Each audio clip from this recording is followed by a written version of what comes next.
We are Steve and Jill. Together, we've been buying and reselling land since the 90s. Our data-centric approach leaves our buyers asking, how can you sell it so cheap? Here on the Land Academy Show, We answer that and more. Steve and Jill here. Hello. Welcome to the Land Academy Show, entertaining land investment talk. I'm Stephen Jack Putella. And I'm Jill DeWitt, broadcasting from pretty Phoenix, Arizona. Today, Jill and I explore the real math behind the number of offers needed to be sent out to succeed. Should I send 100? Should I send 1,000? I'm brand new. I don't know what to do. What's the real math behind it? I really want to buy a few properties. Mm-hmm. Before we get into it, let's take a question posted by one of our members on the landinvestors.com online community. It's free. If you're already a Land Academy member, please join us on Discord. Austin wrote, "Hey y'all, I'm doing research in an area that is heavy on lakes. The comp data is all over the place, likely due to the variance in attributes. Do you guys sort out and price specifically for waterfront property, or mix them up and use one pricing methodology?" Well, you Good have question. two choices here, and you kind of identified both of them. Mm-hmm. Depending on who you talk to, and depending on who you talk to in Land Academy group or really anyone, they're going to give you a different answer. And the truth here, but you're saying, hey, what do I do? What do? I look at the data I look at the mailer I'm about to send out. There's a bunch of, California's like this. There's a lot of waterfront property that's incredibly expensive. And then if you go one block back, it's a different price. 2 blocks back, it's a different price. And then 3 blocks back all the way to Michigan, it's the same price. And so if you're super concerned about pricing and accuracy, which you shouldn't be, and I'll explain why in a second, you're going to take a microscopic, or what I call a rifle approach versus a shotgun approach to pricing all this data. And so if you dream with me for a second, if you had the time and the patience to look up every property, and we have people in our group who do this, Yeah. and price it, every single property, you will fail. It's just too much. It's too much. It's too time consuming, and you're removing the possibility of hitting a home run. It's personal preference, I think. It was really what it is. And you can't line by line this stuff. We're going to talk here in a minute about the number of mail you should be sending out. You don't have time to sit and go through 15,000 of them line by line. You'll be here till December. And it's not that important anyway. And Jill's going to talk about that in a second. That's pricing is not why people sign an offer. And she'll explain that in a second. So what do? You got all this, let's say, Florida Canal property and then inland property. That Florida Canal property is twice as expensive as the inland property on the MLS. You follow the methodology of zip code pricing, and you come to an average or a mean of all the data in that data set. And you send everybody an offer at a price that you think is appropriate below retail. So maybe it's 20% or 30% or 40% or some number like that. Mm-hmm. What's going to happen is that the people who own the waterfront property and the people who own the inland property are going to get an offer roughly the same. And they're going to sign it. Some of them are going to sign it and some of them aren't. The ones who sign it on the waterfront, you're going to make a ton of money. The ones who sign it on inland, you're going to make good money. Not quite a ton of money, but very good money on the deal as an investment. So pricing is not why people sign offers. People sign offers because you just hit them at the right time and they were having a life event and they want to sell it. You could also have this, so I'm sure you understand what we're going at. Don't spend too much time. Don't hit your head over it. Let it roll and see what happens. They're either, and like Jack said, they're either going to sign it and go, okay, we don't care anyway, get this off my plate. Or they might call you back and go, here's the deal. Do you know I am next to the boat dock? I'm next to the X. I'm next to the Y. And then you can adjust. That's my main point.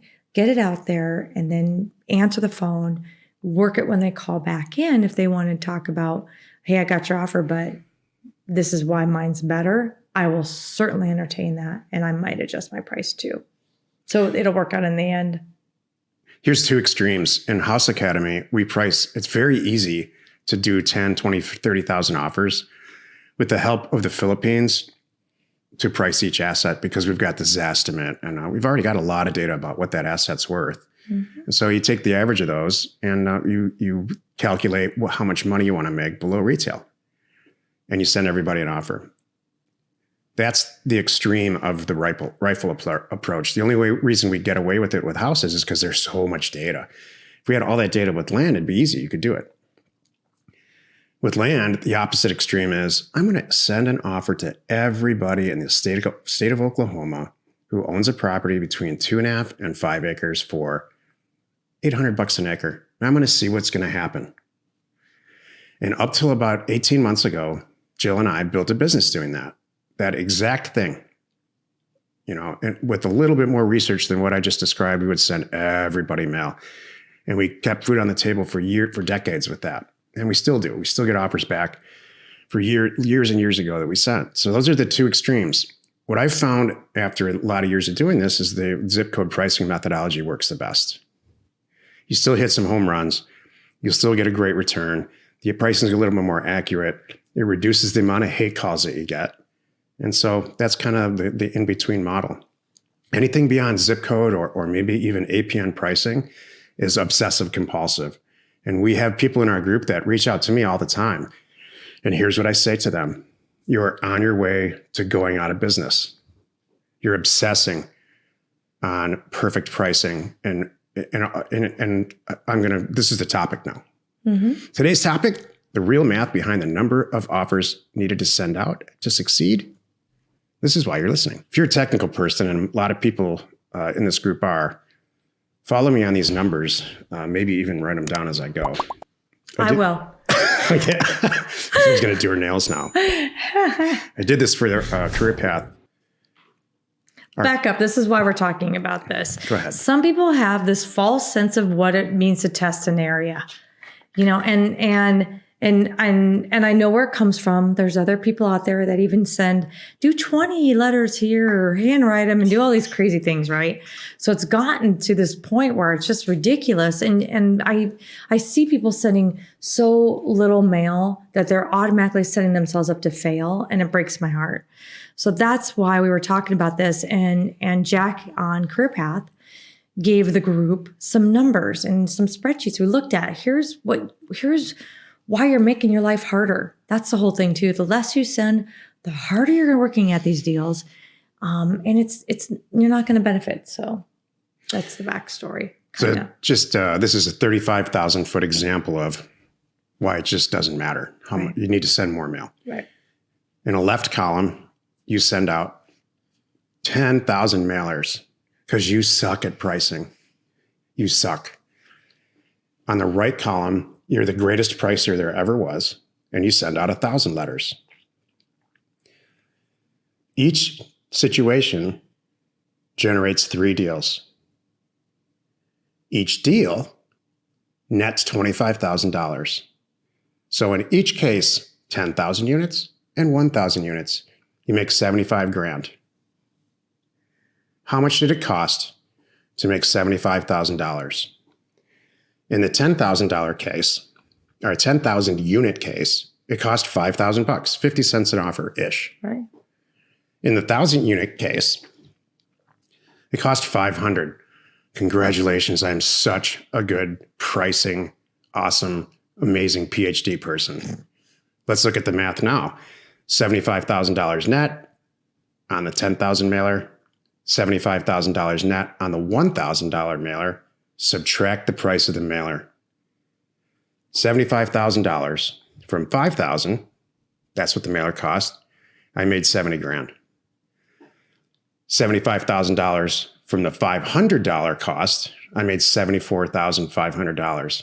Who the hell cares? Right. How much time and energy and self-hair pulling out did it take for me to price all these properties perfectly? Don't forget the calls that came back. I had to struggle to find these deals. I only sent 1,000 offers. I didn't have very many sellers to work with. The 10,000 unit mailer, I had so much coming back at me. I really got to just pick and choose the ones I wanted. Wouldn't you rather have 80 conversations with people? I know Jill would. Yeah. A mailer that generates 80 conversations where people say, "You're nuts. I will sell it for 30 though." And then we go on and sell it for 50 or 60. Yeah. So Versus that's a 8. pure 80 academic. calls versus 8. Sales 101 is in a funnel, Numbers. like putting it's numbers. It's numbers. So now you generated Just all this numbers. interest with the 10,000 unit mailer, and that 10,000 unit mailer's out there for decades. You're going to be taking those calls versus generating maybe 8 to 10 phone calls with the 1,000 unit mailer and doing 3 deals. It's just, I hope that's so clear Yeah. because there's obsessions on You're pricing. hurting yourself by spending too much time on the pricing, not getting the mail out, and not doing enough mail. That's it. I know we've said this is sounding like a broken record, like your football coach story, but Who's the broken record now? I know. She's telling my stories now. No, but it's like, it's true that on the advanced group, we all have this saying, and it's what solves all problems? Sending more mail. That's it. We really mean it. Send more mail. I don't care how off you are. Get the offers out there. And there's a show we're going to talk about later this week about what to do with all these. Like, okay, that's great, Jill. Now my phone's blowing up. That's the best problem that's what you want. You could have.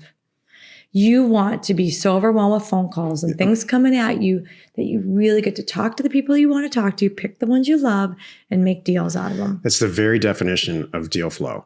Yeah. If you talk to anybody in real estate, anybody who has done incredibly well in real estate, they will tell you, we had great deal flow. Mm-hmm. You can't create great deal flow with 1,000 mailers with perfect true. pricing. You can create amazing deal flow with 10,000 mailers that are totally imperfectly priced. Yeah. And I'm not saying arbitrarily pick a number, throw it at a dartboard. I'm not saying that. I'm saying put some time in, a reasonable, relatively low amount of time to do zip code pricing like we teach. Right. So it's within reason, and then test it for reason like we talked about yesterday. That's all you need to do. You don't need to take it any further beyond that. Mm-hmm. Anybody who I've ever spoken with in our group that's done those things, those basic things, test for reason, price by zip code, get a ton of mail out, does great. It exceeds their expectations. Totally. Happy you could join us today. 5 days a week. You can find us right here on the Land Academy Show. Tomorrow, the episode in the Land Academy Show is called The Number One Reason You May Not Be Doing As Many Deals As You Want to Do. You are not alone in your real estate ambition. So it's not just, the show tomorrow is not just about getting the mail out. There's another reason that you're not getting the deals. And it's an easy fix. Jill, I sent all this mail out. Super easy I got fix. this amazing response. And no, it's not answer the phone, but that's part of it. I'm emailing everyone back saying, okay, let's do this deal. And the deals aren't getting done. What am I doing wrong? We'll fix this. Hey, by the way, if you're interested in learning more about us or what we do, please check out landacademy.com or houseacademy.com. We provide the education tools and support you need to be flipping property like the pros.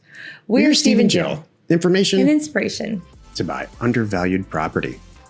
We hope you find our content valuable and we appreciate your support. If you have not already, please check out our channel and hit the subscribe button. And your comments and suggestions help us to create the content you're here for. Hitting the like button helps to support our channel's algorithm and gauge your interest for future shows.